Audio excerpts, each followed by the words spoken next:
स्वागत है आपका डेली 24 भारत में। मैं हूं आपके साथ अनुप्रिया मिश्रा। रुक करते हैं दिल्ली एनसीआर की बड़ी खबरों की शुरुआत करते हैं दिल्ली से। बता दें, बीजेपी से दिल्ली के उत्तर पूर्वी लोकसभा सीट से सांसद और मशहूर सिंगर मनोज तिवारी के मुंबई वाले घर में लाखों रुपए की चोरी की घटना सामने आई है। ये घटना शास्त्री नगर इलाके के सुंदरबन अपार्टमेंट में हुई। हैरानी की बात यह है कि चोरी का आरोप मनोज तिवारी के पूर्व कर्मचारी सुरेंद्र कुमार दीनानाथ शर्मा पर लगा है, जिसे पुलिस ने गिरफ्तार कर लिया है।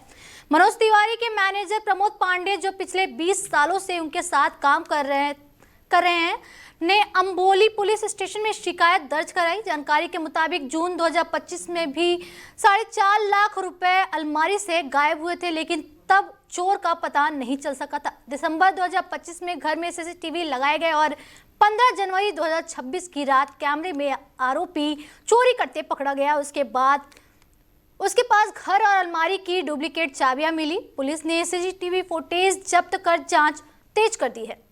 अगली खबर दिल्ली से है। बता दें, दिल्ली की मुख्यमंत्री रेखा गुप्ता ने घोषणा की है कि दिल्ली में अब 1,20,000 रुपए की सालाना आय वाले परिवारों को भी राशन कार्ड के लिए पात्र माना जाएगा। यह महत्वपूर्ण निर्णय दिल्ली कैबिनेट की एक बैठक में लिया गया। सरकार के मुताबिक नियमों के अभाव में अब तक 3,89,000 से ज्यादा आवेदन लंबित थे और करीब 11,65,000 लोग खाद्य सुरक्षा का इंतजाम कर रहे थे, जिन्हें अब पारदर्शी व्यवस्था के तहत योजना में शामिल किया जाएगा। नए नियमों के तहत राशन कार्ड के लिए राजस्व विभाग का आय प्रमाण पत्र अनिवार्य होगा।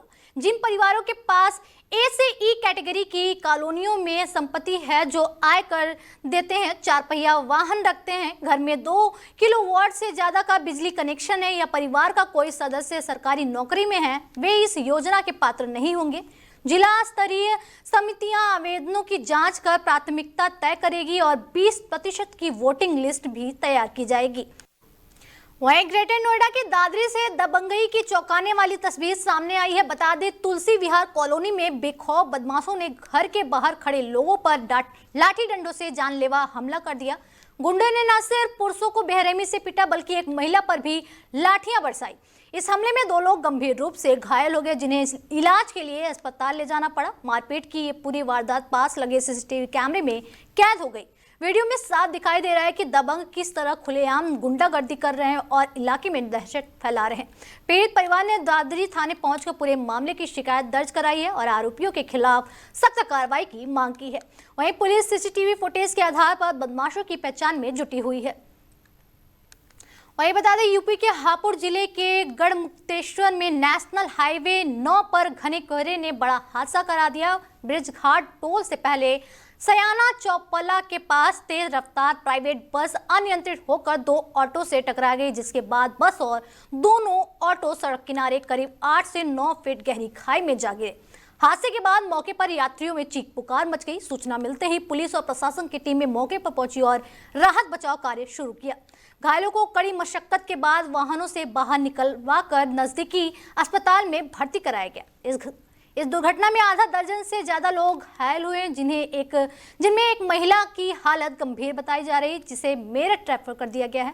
पुलिस के मुताबिक हादसा घने कोहरे और कम दृश्यता के कारण हुआ। प्रशासन ने वाहन चालकों से अपील की है कि कोहरे में धीमी गति से वाहन चलाएं और फॉग लाइट का इस्तेमाल करें। जो यहाँ सयाना चौपला से आगे और टोल के पहले ही वो अनियंत्रित होकर के यहाँ पे 8-9 फुट लो लैंड है, वहाँ पर पलट गई है। इसमें तत्काल जैसे सूचना मिली है, फोर्स के द्वारा हम लोगों ने यहाँ पे तत्काल फोर्स आई है। 2-3 थानों की फोर्स हमने भेजा है और 8-9 लोग घायल टोटल हुए हैं। अभी तक किसी कैजुअलिटी की कोई सूचना नहीं है और सभी को CSC भेजा गया है। उसमें से एक महिला है, उसको रिफ़र किया गया है और उनके जो सामान है यहाँ पर उसको हम लोग सुरक्षित करके उनके परिजन के आने पर उसको देंगे। इस तरह से तत्काल राहत कार्य शुरू किया गया और कोई अभी तक कैजुअलिटी की सूचना नहीं। ये बस आ रही है बवाना से और हम बैठे थे पीछे। उसने ड्राइवर ने कट मारा है। कट मार के 2 ऑटोओं में या पते आगे गाड़ी हो तो उसकी वजह से कट मारा हो, कवर नहीं हुई हो। ये गाड़ी जब खंदी में 2 पलटी लिए हैं इनने गाड़ी ने। सही से आ रहे थे, पता नहीं क्या हुआ, एकदम से बस एक बार पलट गई, दूसरी बार पलट गई, तीसरी बार आके खंदी में लौट गई, उल्टी हो गई। अच्छा, तो ये टकराई भी थी बस किसी से? ये नहीं पता हमारे लिए, हमें तो ये पता है बस उसमें गिर गई थी। कितनी सवारी होंगी बस में? बहुत सारी थी, ऊपर तक भर रही थी, मतलब यानी कि पटले रख रख के लेके आया था बस बिठाल के उसमें। वहीं नोएडा के थाना सेक्टर 63 स्थित ई ब्लॉक की एक बिल्डिंग में अचानक भीषण आग लग गई, जिससे इलाके में हड़कंप मच गया। आग ग्राउंड और फर्स्ट फ्लोर पर फैल गई थी। सूचना मिलते ही दमकल की कई गाड़ियां मौके पर पहुंची और कड़ी मशक्कत के बाद आग पर काबू पा लिया। राहत की बात यह रही कि इस घटना में कोई जनहानि नहीं हुई। वहीं अगली खबर नोएडा से है। बता दें, नोएडा के स्तोरखा गांव के डूब क्षेत्र में आज किसानों की महापंचायत में जबरदस्त हुंकार देखने को मिली। बिजली पानी की गंभीर समस्या को लेकर सैकड़ों ग्रामीण एकजुट हुए। भारतीय किसान परिषद के राष्ट्रीय अध्यक्ष सुखवीर खलीफा के नेतृत्व में हुई इस पंचायत में साफ ऐलान किया गया कि अब सिर्फ आश्वासन नहीं, समाधान चाहिए। नेताओं पर निशाना साधते हुए कहा गया कि वोट मांगने आते हैं लेकिन बुनियादी सुविधाएं नहीं दिला पाते। डूब क्षेत्र की करीब 46 कॉलोनियों में 2.5 लाख लोग रहते हैं, जो लंबे समय से बिजली संकट के चलते अंधेरे में जीवन जीने को मजबूर हैं। ग्रामीणों ने प्रशासन से तुरंत कार्रवाई की मांग की है, चेतावनी दी है कि अगर जल्द समस्या हल नहीं हुई तो सड़कों पर उतरकर बड़ा धरना प्रदर्शन किया जाएगा। वहीं महापंचायत में उड़ी भीड़ ने साफ संदेश दिया है कि अब हक लेकर ही रहेंगे। पुस्ता पार के लोगों की आत्माओं को इन्होंने कुचल दिया है। कौन सा संविधान कहता है कि आपको लाइट नहीं मिलेगी? कोई संविधान कहता है कि पानी नहीं मिलेगा? कोई ऐसा संविधान कहता है? ये बगैर पानी के मार रहे हैं लोगों को, तरसा तरसा कर मार रहे हैं। नन्हे नन्हे बच्चों को पढ़ाई के लिए उजाले की व्यवस्था नहीं है। कौन करेगा? निश्चित तौर पर मुझे पता नहीं, का दुख जाने दुखिया, का दुख जाने दुखिया माई, जाके पैर ना फटी भी तो बेवाई, वो क्या जाने पीर पराई। अगर इनकी तकलीफ तो आए है, ये पुस्ता पार के लोग अगर आए हैं तो तकलीफ है इनकी। इनको लाइट नहीं है, इनको पानी की व्यवस्था नहीं है, इनको हर तरह से अवैध बना रखा है। अरे वैध हो जाते हैं जब इनको वोट देनी पड़ती है, वैध हो जाते हैं जब इनको जो है आधार कार्ड बनता है, वैध हो जाते हैं जब दूसरी जो सुविधाएं मिलती हैं, इनको इनका प्रयोग करना पड़ता है। सारे नोएडा का काम ये चलाते हैं, मेहनत ये करते हैं, सारे नोएडा फल फूल रहा है। किसके बारे में फल फूल रहा है? कोई इनकी तरफ को देखता है क्या? आम आदमी संघर्ष करता हुआ, संघर्ष में जूझ रहा है, अपने अस्तित्व को बिठा रहा है। कोई पूछ रहा है क्या? निश्चित तौर पर मैं कह सकता हूँ, बस एक तार झनकाने की देर थी, एक आवाज लगाने की देर थी। भारतीय किसान परिषद ने एक आवाज लगाई, आज देखो क्या कारवाई है।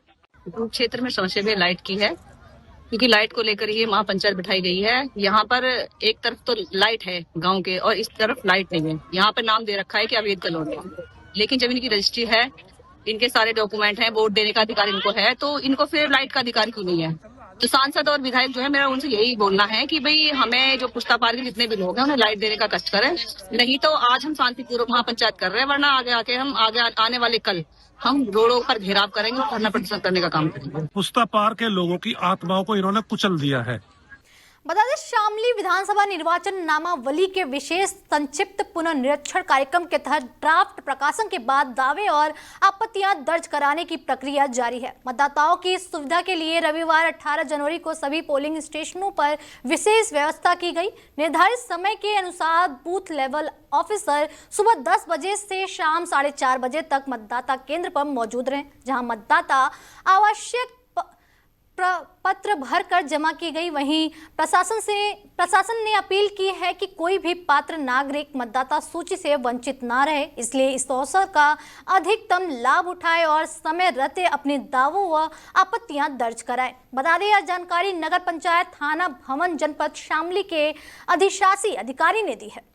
वहीं दिल्ली के दक्षिण पश्चिम जिले की साइबर पुलिस टीम ने एक बड़े अंतर्राज्यीय निवेश धोखाधड़ी सिंडिकेट का पर्दाफाश किया है। इस कार्रवाई में 8 कुख्यात साइबर ठगों को गिरफ्तार किया गया, जो लोगों को व्हाट्सएप कॉल के माध्यम से लुभावनी फर्जी निवेश योजनाओं में फंसाकर ठगी करते थे। अतिरिक्त डीसीपी अभिमन्यु पोसवाल ने बताया कि यह गिरोह लोगों से व्हाट्सएप पर संपर्क कर उन्हें गलत निवेश योजनाओं में पैसे लगाने के लिए प्रेरित करता था। एक शिकायत 7 नवंबर 2025 को प्राप्त हुई, जिसके आधार पर प्राथमिकी दर्ज की गई। इसके बाद गठित टीम ने तकनीकी निगरानी, डिजिटल फॉरेंसिक और पैसों के प्रवाह के विश्लेषण के माध्यम से जांच की। इस जांच में चौंकाने वाला खुलासा हुआ कि गिरोह ने मात्र 14 दिनों के भीतर 4 करोड़ रुपए से अधिक का लेन देन किया था। जांच में यह भी पता चला कि इस मामले में शामिल सभी बैंक खाते देश भर से प्राप्त राष्ट्रीय साइबर अपराध रिपोर्टिंग पोर्टल की शिकायतों से जुड़े थे। यह इस बात का संकेत है कि गिरोह का जाल देश के विभिन्न हिस्सों में फैला हुआ था। पुलिस ने तेलंगाना, राजस्थान, उत्तर प्रदेश और दिल्ली से कुल 8 आरोपियों को गिरफ्तार किया। पूछताछ में यह भी पता चला है कि इस गिरोह के मुख्य संचालक कंबोडिया में बैठे थे, जो दूर से ही इस धोखाधड़ी को अंजाम दे रहे थे। पुलिस ने आरोपियों के कब्जे से 10 मोबाइल फोन, 13 सिम कार्ड और कई बैंक खातों से संबंधित दस्तावेज बरामद किए हैं। साउथ वेस्ट डिस्ट्रिक्ट के साइबर थाना टीम ने एक इंटरस्टेट इन्वेस्टमेंट फ्रॉड सिंडिकेट को बस्ट किया है, जिसमें 8 नोटोरियस इंटरस्टेट साइबर फ्रॉडस्टर्स को अरेस्ट किया गया है। पूरे गैंग का जो मोडस ऑपरेंडी था, उसमें वो फेक इन्वेस्टमेंट स्कीम्स के अंदर लोगों से इन्वेस्ट कराते थे व्हाट्सएप नंबर से कॉल करा के। इसमें 7 नवंबर 2025 को हमारे पास एक कंप्लेंट आई थी, जिसके बेसिस पे FIR रजिस्टर करी गई। एक टीम बनाई गई जिसने टेक्निकल सर्विलेंस, डिजिटल फोरेंसिक्स और मनी ट्रेल को एनालाइज करते हुए ये पता लगाया कि टोटल जो ट्रांजैक्शन इस पूरे प्रकरण में हुई थी वो 4 करोड़ रुपए की हुई थी 14 दिन के अंदर, और जितने भी बैंक अकाउंट्स इसके अंदर मिले उसमें 63 NCRP की कंप्लेंट्स ऑल ओवर कंट्री से लिंक मिली है। टोटल इस पूरे प्रोसेस के अंदर 8 एक्यूज जो थे उनको अरेस्ट करा गया, तेलंगाना, राजस्थान, उत्तर प्रदेश और दिल्ली से। इन 8 अपराधी का जो मॉडस ऑपरेंडी था, इसमें ये व्हाट्सएप कॉल करते थे विक्टिम्स को इंटरनेशनल नंबर्स के थ्रू। उसके बाद ये उनको प्रॉमिस कराते थे, उनको ट्रस्ट दिलाते थे कि गारंटीड हाई रिटर्न्स मिलेंगी जब आप इन्वेस्ट करेंगे किसी स्टॉक ट्रेडिंग प्लेटफॉर्म के थ्रू या किसी इन्वेस्टमेंट स्कीम के अंदर। और ये जो इनका विक्टिम्स का पैसा था, जब वो ट्रस्ट जीत लेते थे, वो ट्रांसफर किया जाता था म्यूल बैंक अकाउंट्स के अंदर और फाइनली उसको भेज दिया जाता था मेन हैंडलर्स के अंदर, मेन हैंडलर्स के पास कंबोडिया में। इस पूरे प्रोसेस में हमें 10 मोबाइल फोन्स की recovery, 13 SIM card, multiple mule bank accounts की रिकवरी हुई है और 8 एक्यूज को इसमें अरेस्ट कर लिया गया है। फर्दर जांच अभी जारी है। बता दें, मुजफ्फरनगर के खतौली थाना क्षेत्र में 2 दिन पहले 45 वर्षीय महिला ममता विश्वकर्मा का शव गंग नहर किनारे झाड़ियों में बरामद होने के मामले का पुलिस ने सनसनीखेज खुलासा कर दिया। मृतका के मुंह पर प्लास्टिक की टेप लगी हुई थी, जिससे हत्या की आशंका गहरा गई थी। जांच के बाद पुलिस ने ममता के प्रेमी संदीप को गिरफ्तार कर जेल भेज दिया। पुलिस के मुताबिक आरोपी को शक था कि ममता किसी और से बात करती और पैसों को लेकर उसे धोखा दे रही। इसी शक में उसने पहले चाय में नींद की गोलियां मिलाकर ममता को बेहोश किया और फिर गला घोंटकर हत्या कर दी। इतना ही नहीं, मौत पक्की करने के लिए उसने मुंह पर टेप भी लगा दिया। इसके बाद शव को रेहड़ी पर रखकर गंग नहर किनारे फेंक दिया और घर लौट आया। यह पूरी करतूत पास लगे CCTV कैमरे में कैद हो गई, जिसका वीडियो सोशल मीडिया पर वायरल हो गया। रविवार को इस मामले ने राजनीतिक रंग भी ले लिया।